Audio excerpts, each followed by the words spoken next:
Hi friends, നമ്മളെ കയ്യിൽ വന്നിട്ടുള്ളത് ഒരു വൈറ്റ് കളറിലുള്ള വാഗനറാണ്. 2018 മോഡല് സിംഗിൾ ഓണറിലുള്ള ഒരു വണ്ടിയാണ്. ഇതിൻ്റെ ബാക്ക് സൈഡ് വൈഫറൊക്കെ വരുന്ന മോഡൽ, പുതിയ മോഡൽ.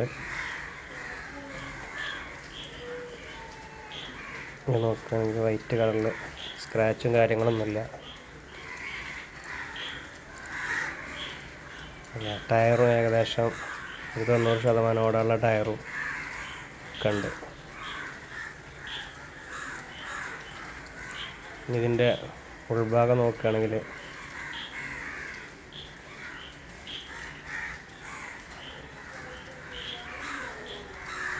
നല്ല നീറ്റ് ആൻഡ് ക്ലീനാണ്. ഇതിന് ചോദിക്കുന്ന വില എന്ന് പറഞ്ഞാൽ 4,10,000, 4,10,000. ഇതിൽ നെഗോഷ്യബിളാണ്.